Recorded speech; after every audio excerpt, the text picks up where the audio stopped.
María Sabina, estos chiles son para ti.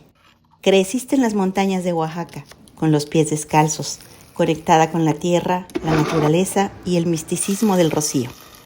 Dicen que no había nadie que conociera los hongos como tú, y que con una mirada sentías los males y conocías la cura de tus enfermos. ¿Me mandarías curar con la luz del sol y los rayos de la luna?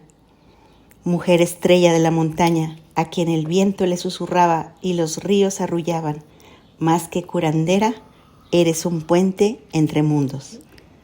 Así que te dejo estos chiles, María, porque sé que por algún lado andas haciendo de las tuyas. Siéntate un ratito y déjame apapachar a la cuidadora de tantos. Los hongos que tengo no son como tus niños, pero me quedan tan ricos que seguro y te hablan al oído.